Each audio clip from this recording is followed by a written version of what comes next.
You are listening to your auntie's favorite DJ, DJ Tricey Trice. What the pot? What the pot? What the pot? What the pot?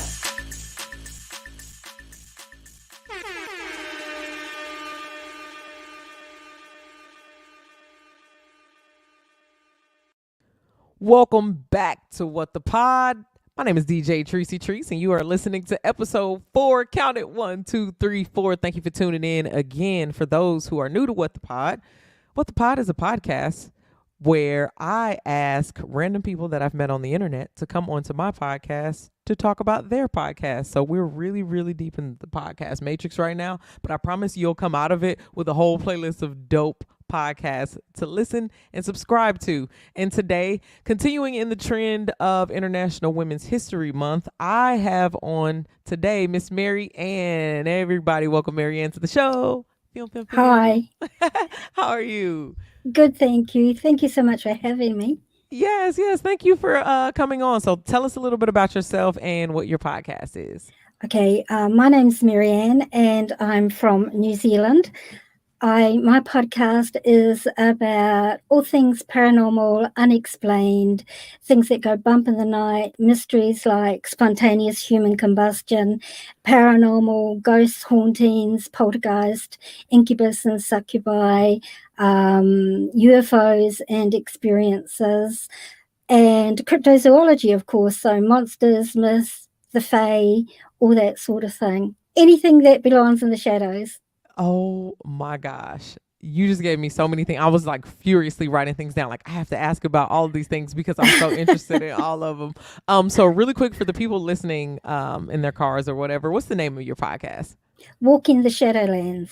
Awesome. So go ahead. Remember that for those who are just listening to the audio version. But for those watching at home, it's going to be down in the description. So Marianne, tell us, how did you get into anything paranormal? How did this all start? Well, it's kind of a long story.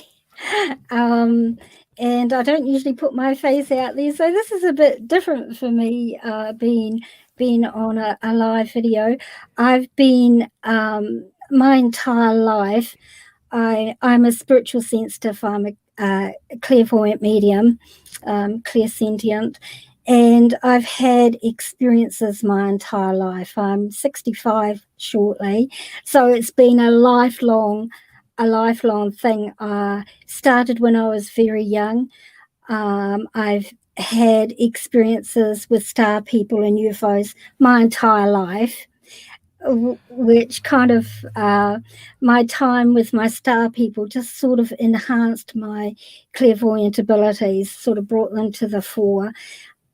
So it's been, for me, walking in the Shadowlands has been part of my life, my entire life. So for me, it's just as much a part of my everyday life as breathing is, really. It's nothing out of the ordinary for me.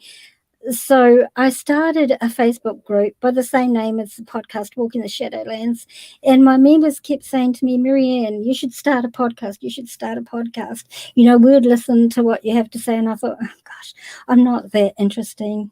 You know, what would I get anybody who would be even interested in listening to what I have to say? But I did. And I really love my podcast. I love doing it. And, you know, you never run out of topics to talk about. Yes. And okay, so I'm a major fan of everything that you're talking about. I personally am a person that thinks that who knows what's out there. I'm constantly questioning everything, and everything that you're saying to me is something that I watch on documentaries like tirelessly, like UFOs and all that. So when you say star people, can you tell us a little bit more about what that is? Because I'd like to hear more. Okay, star people is the term I give to extraterrestrials. Because as a child, they were people from the stars. And so they just became star people, and that's what they've been for me my entire life. Do you want to hear experiences? Yeah. Just give us a little bit if you will. Okay, my first recollection of seeing star people was when I was about 3.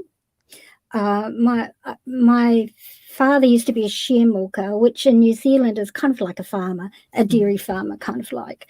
And we lived way out in the country. Now, in New Zealand, in the country, in those days, back in the 50s, there was not a lot of traffic. There were metal roads or dirt roads. There was not a lot of street lights and not many cars.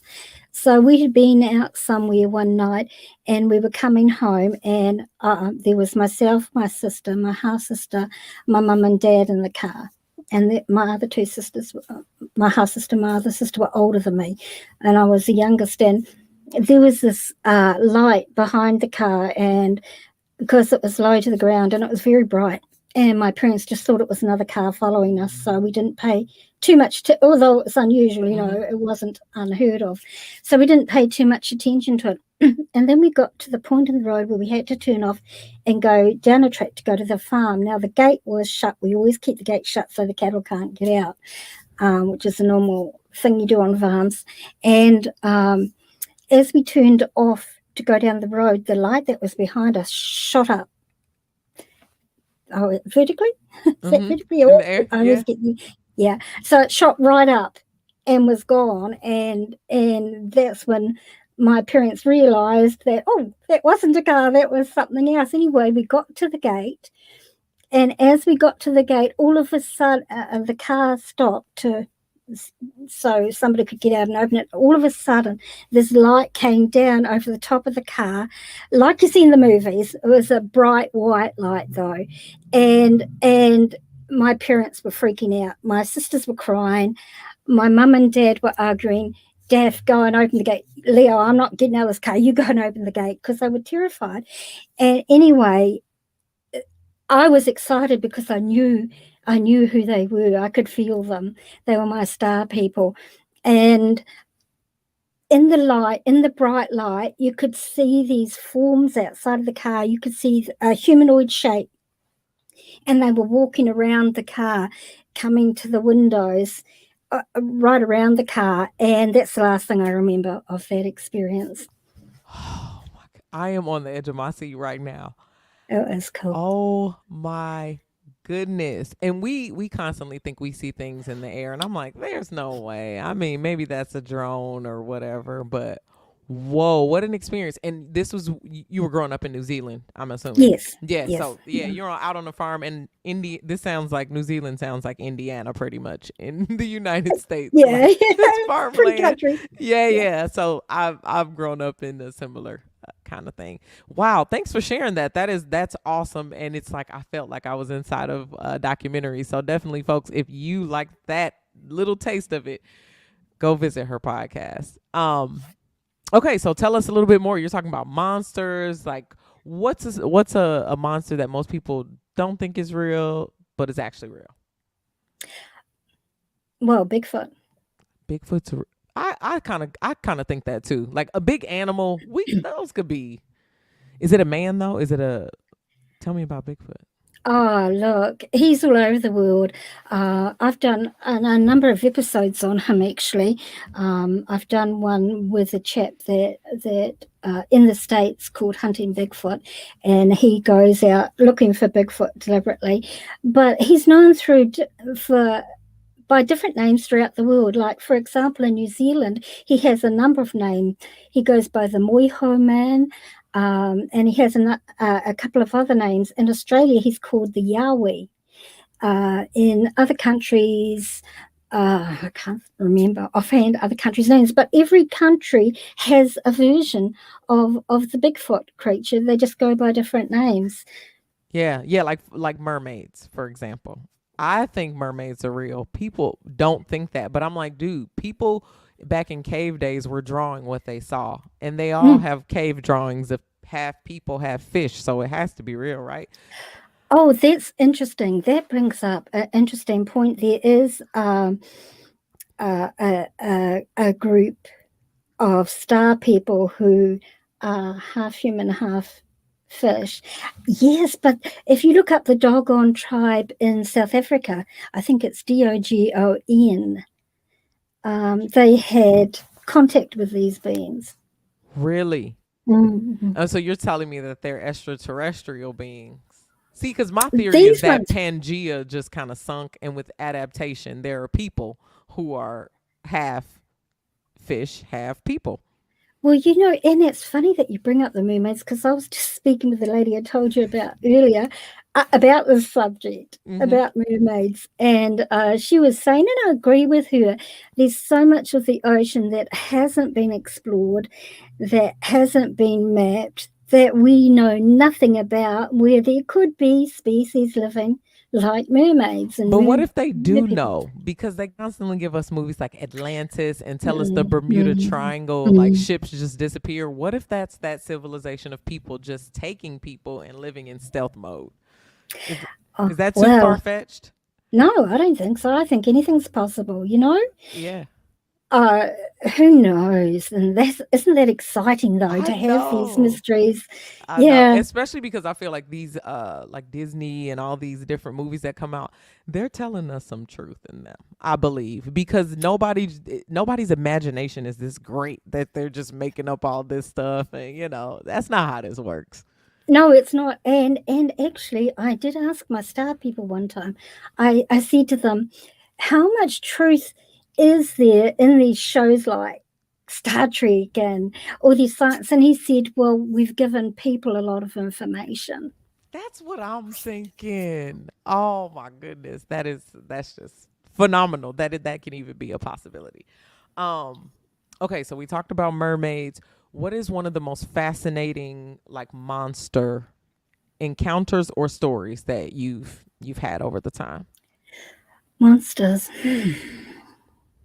Well, my latest episode, which is called South of the Border, I have a really lovely chap on who has a show called Unexplained Mexico, and he studies all these cryptids in Mexico, all the legends. He said because there's so many in Mexico that people don't know about because they've not been translated into English. Mm-hmm. So I know I don't know how to pronounce it, and I'm scared I'll butcher it.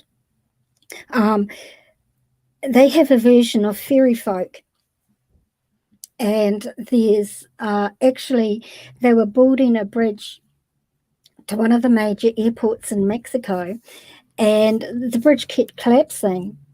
And finally, some local people said it's because of these beings, and I can't think of the name offhand, these fairy beings. You didn't ask permission to be able to build on the land. You need to give them offerings and ask permission. So they did that. They gave them offerings, they asked permission, and actually, under the bridge, they built a little house for them. A little house for them. And after they did that, they never had any more issues with building the bridge. What? Yeah, I can't think of the name of the fairy folk. Oh, yeah. So you're saying Gosh, like I'm so fairies as sorry. in like little like Tinkerbell fairies? No, more like No. little gnomes. Oh, really? Okay, Mm, like little mm. trolls under a bridge kind of thing? Sort of, Sort of. yeah. That's pretty fascinating. And I mean, do you think a fair amount of this is like folklore just passed on from, year to year? Are you asking if I think that it's just a story? No, I don't. I absolutely believe in the Fae. I know they exist. That's not an issue for me. See, the thing is, there's so many more realities. Think of this planet like an onion, and Hmm. the Earth being like the core of an onion. And every layer of the onion is another dimension of being, another reality. And there are so many more realities wrapped around this one than most people are aware of. And the Fae, the fairy folk, whatever name they go by, they live in one of those dimensions. Yeah, I was just talking to someone about like time being relative, and I read this book called Frequency by Penny Pierce, and she was basically saying like how time isn't linear like our life. it's more spatial, and all these things are happening around us. We're just on a different frequency, right? So it's funny that you say the earth is like an onion, because I have this theory. We just moved recently to California, just across the country from Indiana. And I had this theory that there's this version of me back there still, if that makes sense. Because what if I never decided to do the things? I think there is a version of me that never changed her ways, never did all this. I also recently lost weight. So I'm like, every single day, the decisions that I make lead me to the person that I'm becoming, or the person that I am, because there's no becoming, right? Because the future doesn't exist. So how true do you feel about, you're shaking your head. So give me your thoughts on that. Oh, look, you were just going into an area that I absolutely love. One of my favorite areas. And it's an episode that I did called A Glitch in the Matrix, a Holographic Reality. And I did like about 30 hours plus research for this show. It was like writing a thesis. And what you're talking about is parallel realities, parallel dimensions. And there's a lot of theories, theoretical physicists, some big names.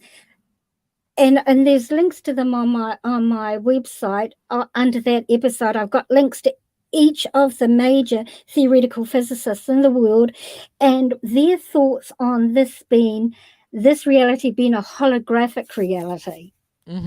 Like it's just a projection of what you create in your mind? No. What is? Okay, so school me on that part. So they're thinking that that this world that we exist in doesn't actually exist.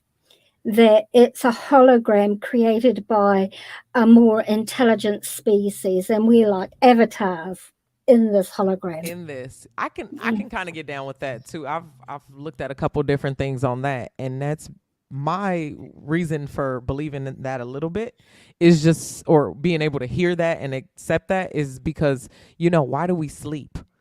No, people never think about that. Like, why do we need to sleep? And it's almost like when you sleep, you leave this dimension and do something. It's almost like that's where it's like, is this a simulation, or are we spirits having a human experience, if that makes sense?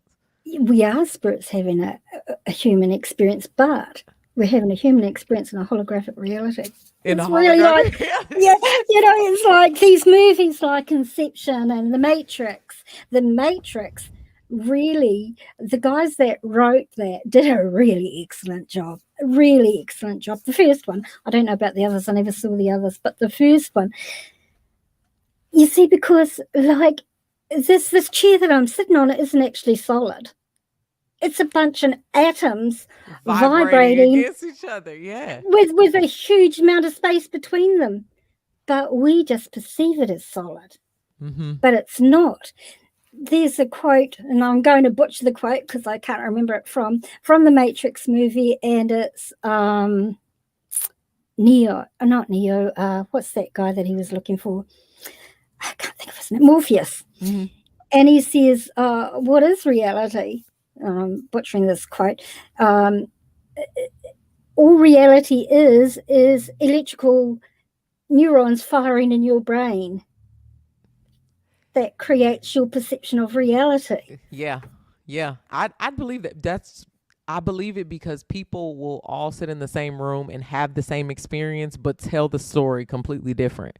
It's Absolutely. like, it'll never be my perception is never going to be your perception. It's just, it's wild. It's very bizarre, but I love the fact that is a possibility, and that's why I think manifestation works. It's because you repeat these things over and over, or you write down that, and you just made it real for the first time. You made it physical, and that's how it creates itself somehow. That's a really good way of looking at it, actually. Yeah. So tell me, what about the universe? I think people throw the word universe out a lot now.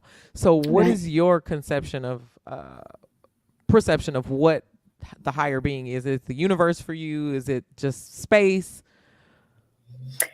You're asking if I believe in God? What is your version of God? I don't believe it. I have a bit of a different understanding, because I come from the knowledge that my star people have taught me.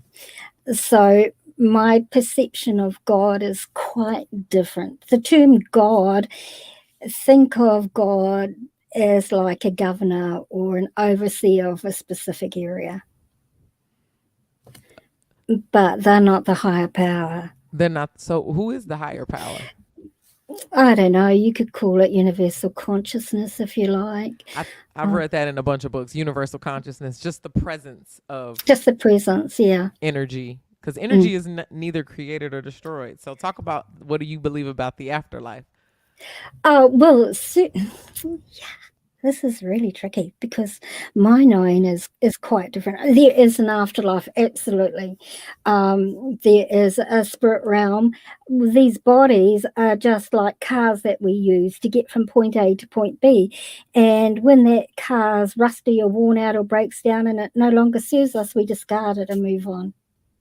And that's what these physical bodies are. But the soul of us, who we are, lives forever. Energy never dies. It simply transforms into a different. That's the first law of physics. Yeah, that's the first law of physics. Neither created or destroyed. And I talk about that all the time. So that's just fascinating. Okay. So which part haven't we talked about? We haven't talked about paranormal yet. So take me paranormal. Like, What would you like to know? Where would you like to go in the where would paranormal? I like It's to so go? vast. Okay, It's so so vast. I'm here in LA, and this Hotel Cecil thing is like Oh, viral yes. right now. Like, so I was actually when we first moved here, we were staying with a friend like 2 buildings over from that hotel. I didn't know anything about the paranormal. I didn't know the show wasn't even being produced yet. They actually were shooting a lot of it right when I was there, which was very, Right. very crazy. So now there are people camped out there. They're trying to break in. They're taking pictures. They're doing all that. But for me, it was just a regular thing. I will say the rats that were in front of there, I believe, are possessed by whatever demon or spiritual, because the rats specific, like in LA, are crazy. But when you run past the building, like at night, they're going up the wall. It's like crazy. They're everywhere in front of this building, just to give everybody the other side of this, because you won't see that part on TV, but that is what's really happening there. Whoa. Yeah. I've never, that's a your country thing. I've never seen rats. Oh yeah, it's a city thing. Like Yeah. it's not, but they're huge. They're like squirrels here, if that makes sense. Yeah, Oh, there are really? that many of them, but they really only Wow. come out at night, and they're pretty big though. They could be a small dog, some of them. No exaggeration. It gets intense, which is why I usually don't walk at night. You know, you can hear them in the trash cans. There's a lot of garbage here because a lot of people live here. And LA has a huge like homeless population as well. So Yeah. there's a lot of people on the streets, constantly too. So it just attributes to All of that. the situation. Yeah. So, but that was the one thing that I took away from just being on that block, was that. But they're saying that the building is like possessed with different spirits. There have been serial killers who live there. There was a woman who they had a video of her on an elevator, and like she looked possessed. Yes. Yeah, and then they found her Eliza in the water Tanner? tank or something like Right. that. Yeah. So do you do things like that? Do you use any science with it, or what's your take on like paranormal? Well, as a medium, I can tell you that life exists after I have a lot to do with spirit. I'm going back to that. I keep getting drawn back to that building, and my gut intuition tells me that it's not the building. It's something to do with the land it's on and how it was used. Maybe we should look that up. I have no idea. It was a Yeah, train yeah. station. A train station was on that corner. I know that for sure because my Yeah. friend lives in that building. Some areas have, most native cultures throughout the world have areas that they will avoid because they are sacred, or they are tapu, or they are areas that you must avoid at all costs. And this is generally because of the energies associated with that area, and often because there are earth elementals that live in that area. Yeah. And not all elementals are friendly towards humans. And my gut feeling is that there is a very, very old energy that lives on that area. Yeah. Yeah. So you're saying an energy that lives on that area. Is that like a person that was there, or you're saying it's just mostly like an energy force from the earth? I suspect an elemental. Yeah, elemental. Yeah, I was reading Yeah, a little bit about different yeah, like energy hubs in the world, and yeah, a bunch of places where mysterious things happen, and there are certain elements that are like in just higher presence there. yeah. Yeah. Yeah. Okay, so what's the most interesting show you've ever had? Like Oh, wild your mind and everything for you. oh, wow, there's been so many of them. Oh, I can my, tell you love it all. I do, I love it. My favorite shows are the one I just mentioned, the A Glitch in the Matrix, the holographic realities. I really love doing that. That was in my first season, and that's consistently been in my top 10 episodes since it was aired. I had a guest last season a guy who wrote a book called Escaping from Eden. And this chap was really interesting. I was a bit hesitant about interviewing him because he was a pastor and he'd been a pastor for 4 years. And I'm not, I'm not about religious discussion. That's not what my podcast is about. And so I was a bit hesitant about interviewing him, but I read his book and it was amazing. Now, this chap was a pastor for 40 years. He taught pastors. He studied ancient theology, not just religious texts, not just Christian religious texts, but old religious texts all over the world, with some African tribes in Egypt, all over the world. And he went all over the world and he studied these. And then he had an accident and he was stuck at home. And he thought, well, let me go back and restudy the Genesis scriptures, because there's something there that just doesn't sit right for me. And so he went over the Genesis scriptures, and through his study of the scriptures and other ancient writings from different cultures throughout the world, he came to the conclusion of what I had known my entire life, that humanity was created by a race of extraterrestrial beings, and it's recorded in Genesis. So that's on your episode. You said season 6 is called Escaping from Eden. Escaping from Eden. Wow, it's one of my favorite episodes. Yeah, I'm gonna write that down. I definitely want to hear that Oh, one. he's such an interesting chap. And he talks about, I think it's a Zulu legend, about how the earth was created and how the gods came from the skies. Yeah. And yeah, it's really, really cool.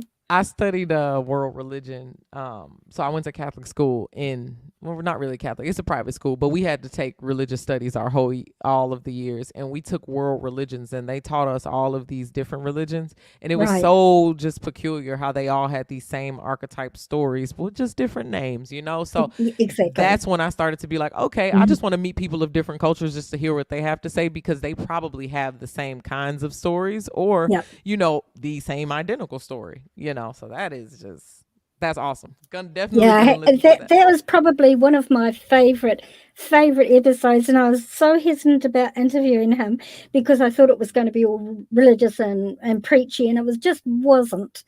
And it really taught me a lot about myself and my own biases. Yeah.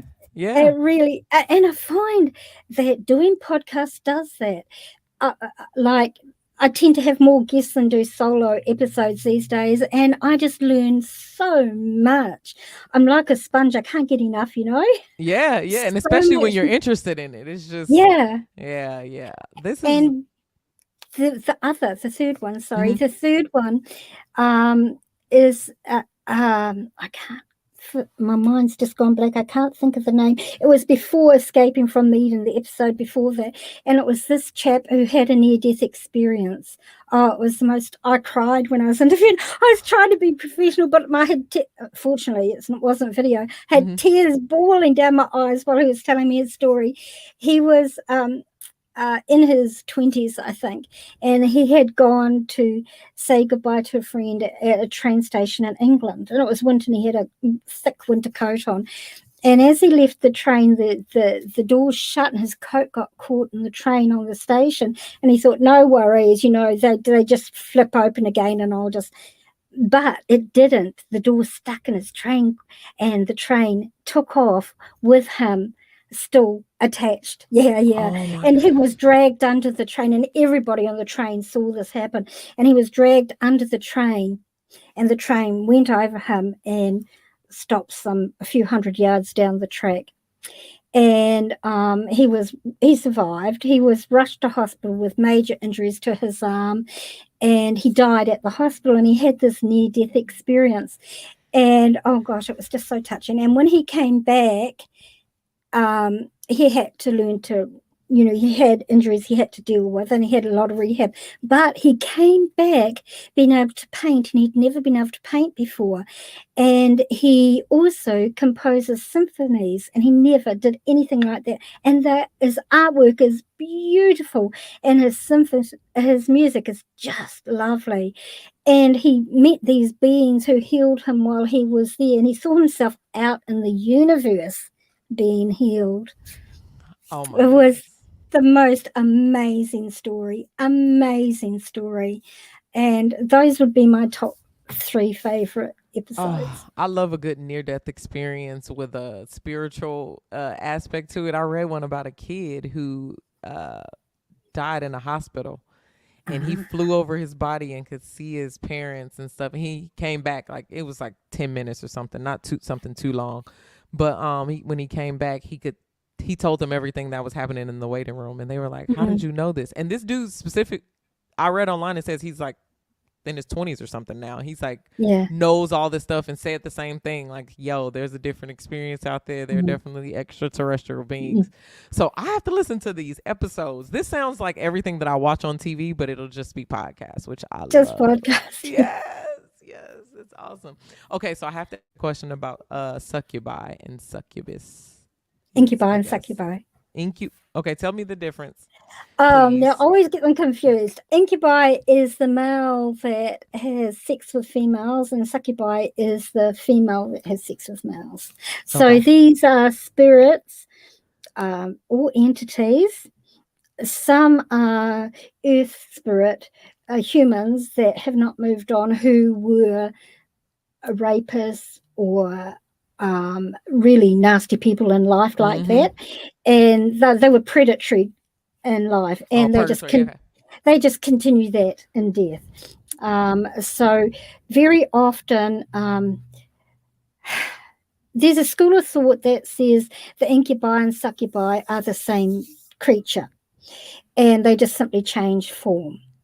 So they change into a female if they're going to assault a male, into a male if they're going to assault a female. Very often these encounters are non-consensual, they're rape. And the victims are totally traumatized. It's the same as a regular rape victim, except it's a little bit, and it's different, because with a rape victim of a physical person, they can say, well, this person touched me or tried to fight them off and whatever. But for a victim of an incubus or a succubus, they don't have a physical thing, and it's enough to go through the experience of being raped without saying, well, look, I was raped by a ghost. Who's going to believe them? Yeah. Why are succubi portrayed on TV as like these cool things then? Because I feel like when you watch, do you watch like any of these paranormal shows? Yeah. They do. They portray them. Well, and in some cases, it is consensual. In some cases, there are people who deliberately go out and seek these experiences with incubi and succubi because they, for whatever reason, prefer that to a human experience. See, I don't know what show I'm thinking about, but I think it's one of them vampires. I don't know, but the succubus it was a girl, and she kept a man like under lock and key, like almost like that was her. He couldn't leave her. Vampire Diaries. Okay, maybe that wasn't a succubus. Maybe that was a siren. What's a siren? I don't know. Okay, cool. That's what I'm like. I think was Yeah, that yeah, bad?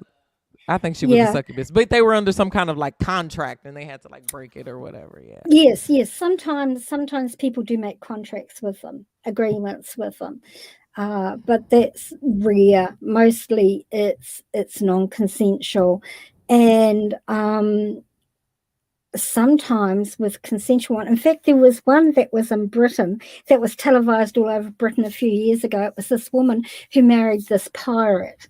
He presented as a pirate to her, and she married him. It was all over the TV, in New Zealand and in Britain, and she was interviewed all over the TV, and she was so in love with this pirate, and she was going to marry him, and they had sex, and they had, it was really enjoyable, blah blah blah.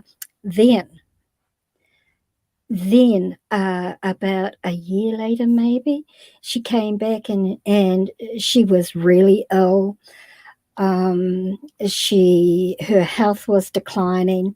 Now, see, the thing is that with the human ones, that's fine. But many of these entities that do this are actually energy vampires, and what they're doing is they're draining your energy. They feed off the energy that you give them, willingly or non-willingly. Yeah. And so this woman's health was suffering as a result. She was very physically ill, and she realized ultimately that every time he came and they had sex, she'd get sick again. So she realized that this was not a good relationship, and she had him exorcised. And did it work? Well, I guess so. I haven't heard anything more about it. God, oh no! I gotta look the story up now. It's all over. It's all. Well, there's a link to it in my incubator on my website, walkingtheshadowlands.com. I have full written transcripts of every episode, and so there's in the incubus and succubus episode there is a link to her story there. Yeah. Whew, that's good stuff. Okay, so last question here. How are you not afraid with all this stuff that's going on that you just tap into naturally? Like, how are you not afraid? Because most people are like, oh my God, a ghost, and they get afraid. So yeah, like, what is it like for you? Well, if somebody was suddenly to appear in front of me, I'd get afraid. And it would scare me initially, because that's the normal human fight or flight response. That's just a thing you can't control. Everybody does that, so you get a start. But immediately after that, I'm fine. The only thing that scares me in all of this is spontaneous human combustion. That's the only thing that I can honestly say scares me, because they don't know what causes it. It's a very real phenomenon, and it could hit anybody. So, okay. So there are just cases of people just combusting. Yep, absolutely. Why am I not hearing this? I haven't seen that on my timeline or anything. Yeah, it's rare, but it happens. It absolutely happens. Yep. I'm gonna look. And it's a recorded medical phenomenon. There are a lot of theories around why it might happen, but they don't really know for sure. So it's just like combustion, like completely, like every atom in your body is just gone. You just disappear, like vanish. You burst into flames from the inside out. Oh, yeah. Okay, combustion. Yeah, you did say that. I was like, damn, that's science. Like, you would just burst into flames. Yeah, and usually, apparently, it's a blue flame. There is a case in the episode I did, which is just called spontaneous human combustion, where this chap burst into fire. His hand caught fire, blue flames, and he wasn't even aware of it. He didn't feel it. He was fishing with a friend. It was his friend who saw it and put it out. Did they put it out? Oh, so if you don't put it out, you can burn up. You think it's because the sun is so hot? Possibly. No, not that. No. Because everybody would be bursting into flames, or little vampires. What about like the phoenix? Because the phoenix burns itself up. Yeah, but it rises from the ashes. Oh, dang. I guess those people don't. Dang. That's crazy. Yeah. Is that a phoenix the real thing? Like, is that a just... I don't actually, I've never looked into that one. There's one to look into. Thank you for that. I watch a lot of Harry Potter, so most of Oh, what yeah. you're saying, I'm just imagining these things because that's all my imagination has got. So Harry Potter. Good, yeah. good series. And I like Oh, that. I love Harry Potter. Oh, we did Yeah. a Thanksgiving marathon where we watched every movie back to back to back. Oh God. It was just Oh, so that's great. That sounds like something my son would do. yeah, it was just so good. And that was when I was growing up, Harry Potter. So that was Yeah, my you're stuff. about the same age as my son, I would say. Yeah, he has all the first editions of the Harry Potter books as they came out. I should have kept them. I think I wrote in all of them. Like I have them. They're probably still at my mom's house. But when I was a kid, I would just take my pen and be like, "This is so awesome." I was just like annotating like regular books, which is weird. And now my handwriting is like huge. You look back and you're like, man, I really couldn't write. Oh man. Well, thank you so much for coming on, Marianne. I've had such a good time talking to you. And please remind the folks who are listening and not watching us where they can find you on the internet. Oh, thank you for having me. I've really enjoyed my conversation. I'm on Instagram at Walking the Shadowlands, Twitter at Shadowlands10. I have my website, www.walkingtheshadowlands.com. I'm also on TikTok, which my kids get a real kick out of because I've only been on there for a few weeks. I'm a bit slow to that party, but that's at Walking the Shadowlands. Sorry, my cat's just decided It's to all join good. us. It's all good. Whoops, sorry. No, you're all good. You're all good. This I is have fun. I have a dog that will walk through at some point in the show. So He's been good today. yeah. So yes, I'm on Twitter, Facebook. My Facebook page is just Walking the Shadowlands. Oh, WT Shadowlands. My website, my Facebook group is Walking the Shadowlands, and I'm on any free podcasting platform, including Amazon, Amazon everywhere Music really. too. All right. Yeah. Well, for those of you who are watching, all of this information will be in the description of this episode. Thank you so much for joining me, and thank you so much for listening to What the Pod. You, and you. Please hit the like, subscribe, the bell, whatever, the follow, whatever platform that you're listening on. Make sure you don't miss an episode. As you can see, we've got pretty cool people coming on, and you don't want to miss a show. I will see you next week. My name is DJ Tricey Trice, and you have listened to What the Pod.